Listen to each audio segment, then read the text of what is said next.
Quedó lindo este lugar. Hola, ¿cómo estás? Bienvenido, bienvenida a un nuevo resumen de la lección de Escuela Sabática Joven. Esta semana es la número 8 del trimestre y el título de la lección fue La importancia de lo que quieres. El texto base está en Santiago capítulo 4, versículos 1 al 10. Y antes de compartirte algunas cosas que tengo anotadas aquí, seguramente ya te diste cuenta, el lugar está raro, el sonido está raro. Hay un sonido de fondo que seguramente te va a llegar.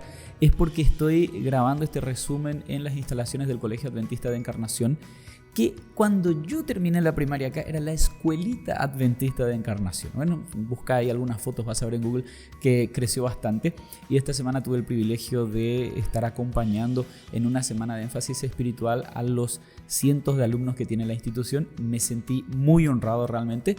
Y bueno, dije, vamos a grabar acá el resumen, que se vea un poquito lo que es la escuela, el colegio, ¿verdad? Bueno, volviendo a lo que es el resumen, estuvimos analizando algunos aspectos bien interesantes. Nosotros ya vimos cómo Santiago, no se toma mucho tiempo en adularle a su lector y te entra de lleno si hace falta, ¿verdad? Bueno, el capítulo 4 es una clara muestra de ello. Nosotros vivimos en un contexto, parece que desde la época de Santiago hasta hoy no cambió mucho, en donde es más fácil echarle la culpa a todo y a todos de cualquier cosa que nos suceda, aun cuando nosotros mismos hemos tomado malas decisiones. De ahí que Santiago en el versículo 1 del capítulo 4 ya te empieza diciendo, no, toda la culpa es tuya. A ver, todo lo malo que sucede en este mundo es cierto, Satanás introdujo el pecado, pero a partir de allí parece que los seres humanos nos dedicamos a perfeccionar lo que Satanás comenzó.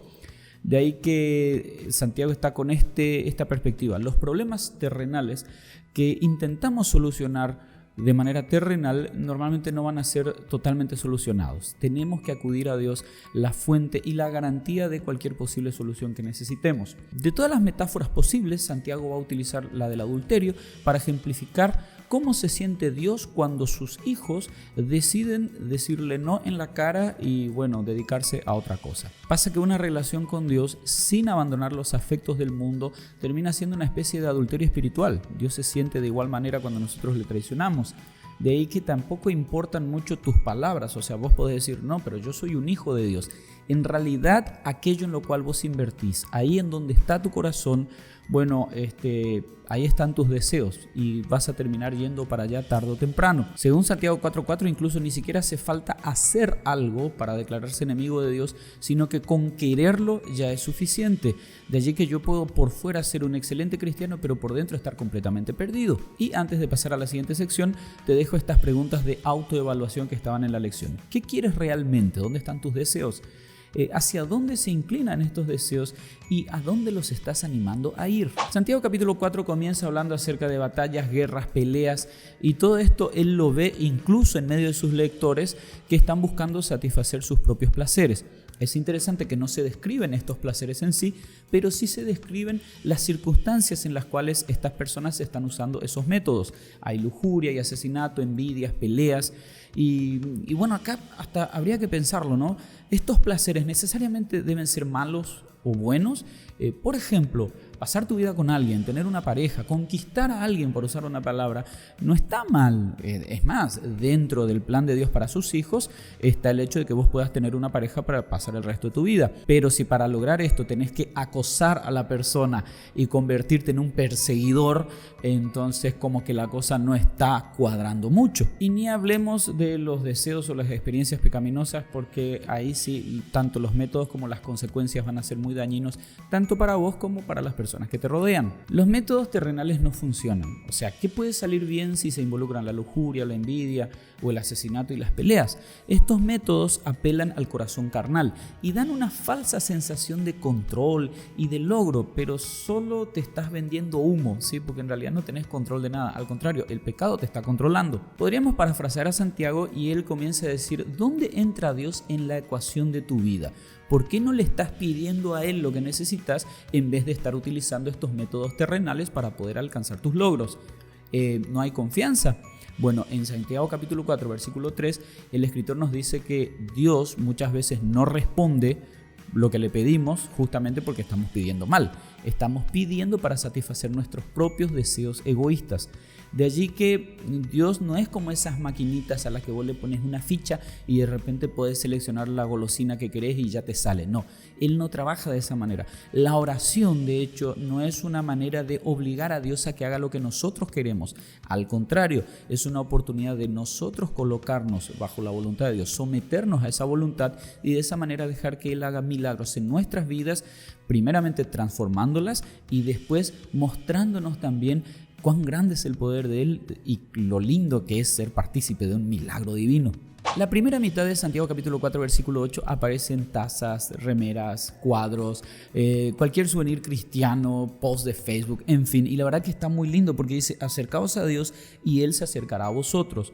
Lo extraño es que la segunda parte por alguna razón se suele ignorar, porque dice allí: pecadores, limpiad las manos, y vosotros, los de doble ánimo, purificad vuestros corazones. Y si vas al versículo 9, la cosa no mejora mucho, porque allí dice: afligíos, lamentad y llorad, vuestra risa se convierte en lloro y vuestro gozo en tristeza. Frases como esta, que bueno, de repente son un poquito duras, pueden sacarse de contexto y ayudarnos a sacar también falsas conclusiones acerca de lo que es Dios, su carácter o incluso lo que es el cristianismo. Hay muchas personas, de cuya sinceridad no dudo, que piensan que un cristiano no puede vivir alegre, tiene que estar con cara triste todo el tiempo. Si yo estoy en la presencia de Dios no puede haber gozo. En fin, todo eso es muy antibíblico. Pero tampoco podemos ignorar estas partes.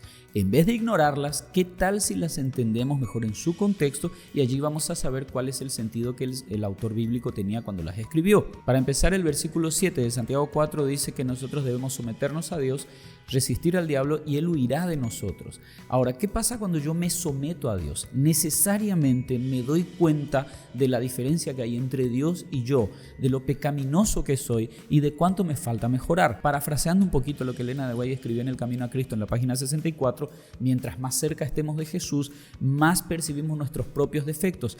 Pero al mismo tiempo, esto es una señal de que las mentiras del diablo ya no están teniendo tanto poder sobre nosotros. De allí que nuestra respuesta debería ser la siguiente: sí, hacemos nuestra parte limpiando nuestro corazón, buscando ser más parecidos a Jesús, pero esto es apenas una parte del proceso. También allí nos damos cuenta de todo lo que nos falta y hasta nos lamentamos. De hecho, en la Biblia muchas veces se utiliza este sentimiento del duelo, del luto, para ejemplificar lo que tiene que sentir un hijo de Dios cuando está en la presencia de Dios justamente. Textos como Jeremías capítulo 49 versículo 3, capítulo 4 versículo 28, Ezequiel capítulo 7 versículo 27, Isaías 22, 4, todo el libro de Lamentaciones. Allí en esos textos encontramos que lamentarse es apenas el primer paso hacia algo tan lindo que es la reconciliación con Dios. Y luego de esta reconciliación viene también el propio perfeccionamiento que Dios hace en nuestras vidas. Santiago capítulo 4 versículo 5 dice lo siguiente: ¿o pensáis que la Escritura dice en vano, el Espíritu que Él ha hecho habitar en nosotros nos anhela celosamente?